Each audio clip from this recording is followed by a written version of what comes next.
we start from Acts chapter 3, verse 1, so we can go into context. Peter and John are walking around, and they're preaching, they're doing their thing. They're already been filled with the Holy Spirit. They've already been ministering. They've already been walking this thing out for real, right? So if we start from verse 1, it says, Acts chapter 3, it says, Peter and John went to the temple one afternoon to take part in the 3 o'clock prayer service. As they approached the temple, a man lame from birth was being carried in. Each day he was put beside the temple gates and one called the Beautiful Gate. So he could beg from the people going into the temple. When he saw Peter and John about to enter, he asked them for some money. Right, so I want us to pay really, really close attention to this story, right? Because it leads into something else, something that's that I'm trying to get the point across. So verse 4, Peter and John looked at him intently, and Peter said, "Look at us." The lame man looked at them eagerly, expecting some money, but Peter said, "I don't have any silver or gold for you, but I'll give you what I have." Listen to this. "In the name of Jesus Christ, the Nazarene, get up and walk." Then Peter took the lame man by the right hand and helped him up. And as he did, the man's feet and ankles were instantly healed and strengthened. He jumped up, stood on his feet, and began to walk. Then walking, leaping, and praising God, he went into the temple with them. All the people saw him walking and heard him praising God. When they realized he was the lame beggar they had seen so often at the Beautiful Gate, they were absolutely astounded. They all rushed down in amazement to Solomon's colonnade, where the man was holding tightly to Peter and John. So, to reiterate, this man that was basically born without having the ability to walk, without having the ability to move at all. Some people that have been filled with the Holy Spirit, two random people, they were people they were fishermen. Peter was a fisherman, and Peter and John were both fishermen. They were no one very peculiar in the world. They didn't have a status. They didn't have a following. They weren't very well known in public, right? They weren't people of big status. But since they were filled with the Holy Spirit, they were able to do these type of miracles. But it wasn't them doing the miracles. They were filled with the Holy Spirit, and this was a result. So if we move on to verse 12, it says here, Peter saw his opportunity and addressed the crowd. "People of Israel," he said, what is so surprising about this? And why stare at us as though we had made this man walk by our own power or godliness? See, there it is. Not even Peter and John are taking credit for this miracle, right? This is something to take a note of as Christians, is whenever we see something supernatural, whenever we see something happen that we've asked the Lord for it to happen, it can be a miraculous thing, right? We cannot take credit because it wasn't us that we didn't make the puzzle move. God's the one that moved the pieces. God made the puzzles move. So that's what he's saying. Why did he stare at us as though we made this person walk by our own power or godliness? For it is the God of Abraham, Isaac, and Jacob, the God of all our ancestors, who has brought glory to his servant Jesus by doing this. This same Jesus whom you handed over and rejected before Pilate, despite Pilate's decision to release him. You rejected this holy and righteous one, and instead demanded the release of a murderer. So basically, he goes on to reiterate what happened at the cross, right?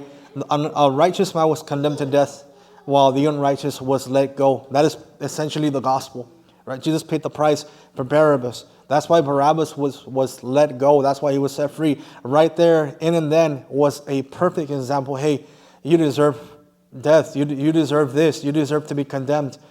And you see the passion of the Christ. You see Jesus bruised and beaten, and Jesus being the God-man, he didn't deserve it at all. He's perfect. He's righteous. But he saw Barabbas, and he's like, hey, this is why I'm here. I'm here to take your place.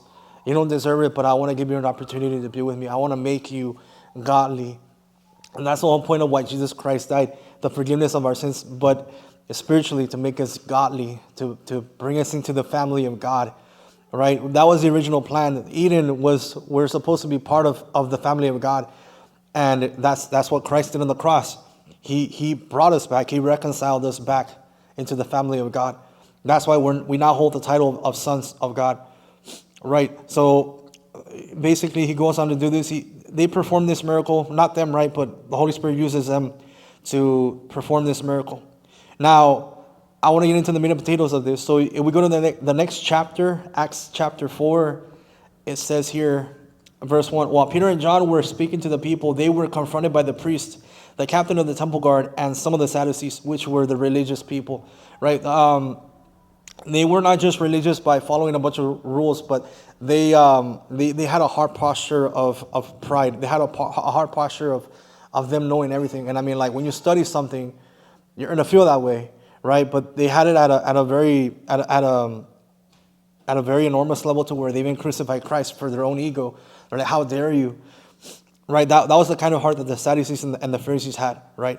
So verse 2, these leaders were very disturbed that Peter and John were teaching the people that through Jesus there is a resurrection from the dead, right? So even though the Pharisees had studied all this stuff, not even they believed that there was a resurrection of the dead. They knew of all these supernatural things. They knew the supernatural was real, right? It's not that they rejected the supernatural. It's just that they refused to accept the deity of Christ. They refused to say, this is not the literal Son of God, right? There are gods out there, right? They're fallen angels, and they knew that. Why do you think they would even accuse Jesus of casting out demons by the power of demons, which is essentially the blasphemy of the Holy Spirit, right? But they would do that because they knew that the supernatural was real. The Pharisees know that it's real, but they just refused to accept Jesus as the Son of God. That was their sin, right? So the Pharisees just had a strong hatred for Jesus, right? So if we go to verse 3, it says, they arrested them, and since it was already evening, put them in jail until morning, right? That was what the Pharisees did to the apostles. But many of the people who heard their message believed it, so the number of men who believed now totaled about 5,000. So imagine preaching a message that is so powerful.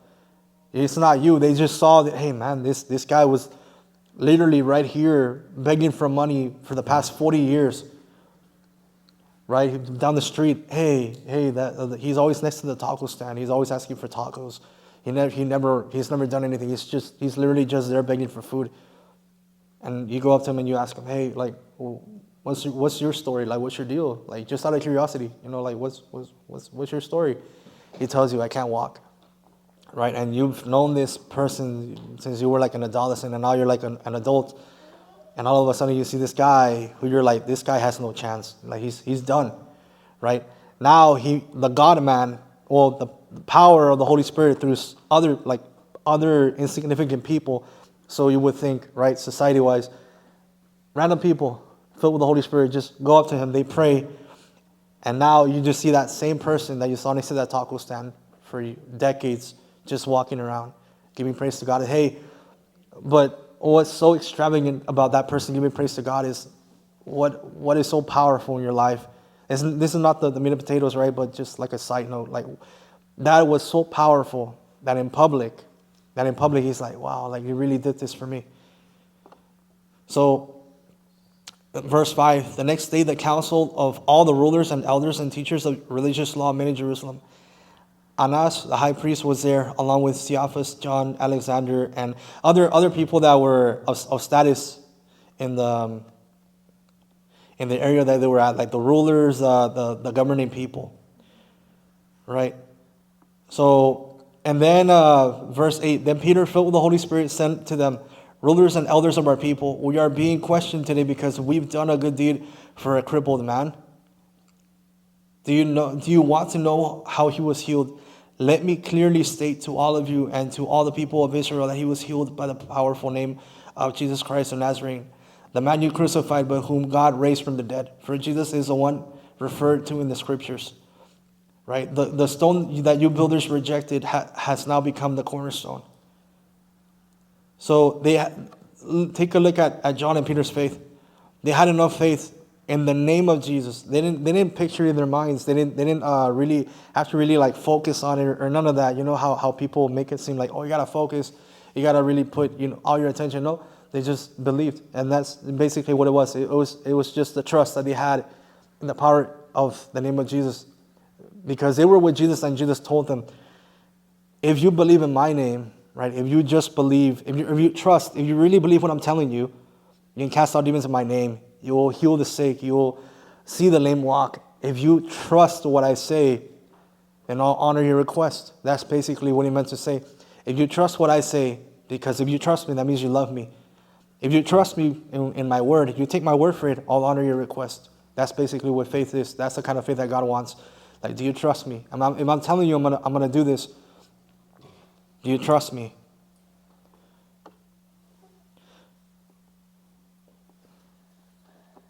So this is the part that I wanted to get at. Verse 12. All that led to this, right? Read it along with me, right? It says, there is salvation in no one else. God has given no other name under heaven by which we must be saved. The members of the council were amazed when they saw the boldness of Peter and John. Listen to this. Verse 13. This is what I want to relay the message to you youth and everybody listening. The members of the council were amazed when they saw the boldness of Peter and John, for they could see that they were ordinary men with no special training in the scriptures. They also recognized them as men who had been with Jesus. But since they could see the man who had been healed standing right there among them, there was nothing the council could say. So they ordered Peter and John out of the council chamber and conferred among themselves.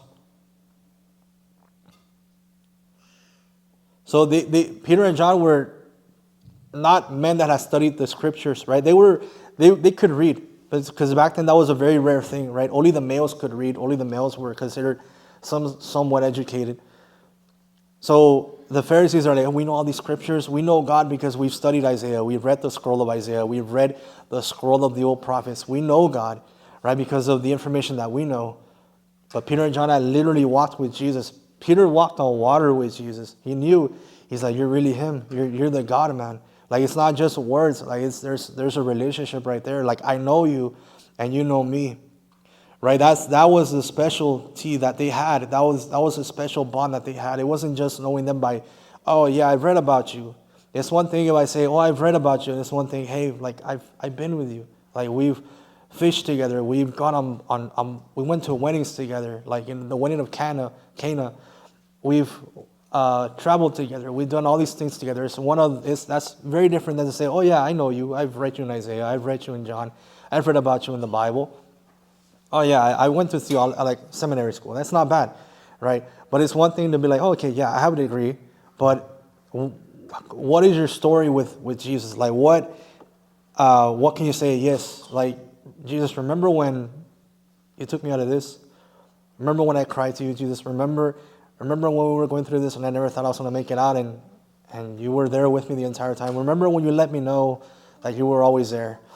Remember when this, remember when that, remember when, right, all those stones of testimony. Like, every time in the Old Testament when, for example, Jacob, whenever he got delivered from something like from a foreign army or something like that, he always placed a rock somewhere to say, this is where God delivered me. I will always, whenever I travel by and I see that rock, I will remember, God, what you took me out of. I'll always remember that. And that is the real relationship with God, and that's all it takes. It doesn't take us to have any special knowledge. It doesn't take us really. It's good to read. I love to read the Word because it draws you closer to the one who wrote it, the one who inspired it, right? But that's not it. I can know the entire Bible and be like, oh yeah, I know this and that. But I mean, if I don't live it out, if I don't have a relationship, not if I live it out, because it's not just about morals. Morals are secondary. It's not about that. It's not about trying to be good. It's not about trying to do this and that. It's not about trying hard to you know what, like I shouldn't have lied, right? That's a secondary thing, right? God does care about that, most definitely. Sin separates us from God, which is why He sent Christ to be that bridge between us and God. But what God desires is, hey, remember when this and that. Remember when I took you out of this. Remember when we went on that, you know, that you were driving and you were praying to me. Remember when we went fishing and you were just praying to me the entire time. Remember this, remember that. That's a relationship, and that's all it takes. We don't have to be very high in status in knowledge, or it's good. It's good, but it's not everything, right? We just read it right now. It's in the text For they can see that they were ordinary men with no special training in scriptures. They also recognized them as men who had been with Jesus. It's right there. As men who had been with Jesus. They had their moment with him. They, not just a moment, they walked with him. They knew his heart. They knew the heart of God. They saw God in the flesh and say, hey, it's really you. You know, like I'll follow you as long as I live. Because, I mean, who in their right mind would give up their whole life? Who would leave their career to follow? They must have seen something. You know what I mean? Like it must have been real for 12 people to get out of their way, to be like, you know what? I'm leaving my career. I'm leaving my family. I'm leaving everything, Lord, to follow you. They saw something. No one in their right mind, 12 random people, would not do it for no reason, right? So don't let anyone ever, just generally speaking, don't let anyone ever talk down on you and tell you you can't minister, you can't do this and that, you can't pray for that person because you're not a leader in the church. Don't ever let anyone discourage you if that ever happens, right?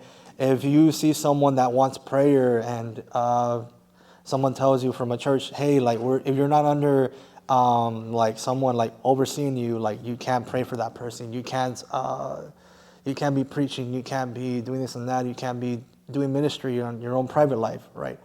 As long as you're with Jesus for real, and God sees it all, right? This is not a license to say, oh, you know, we don't have to follow sound doctrine in order for us to like be effective. No, like it's not an excuse to like permit like things that are erroneous and off. Not at all, right? Of course, being with Jesus, it doesn't say different version of Jesus, like the real Jesus,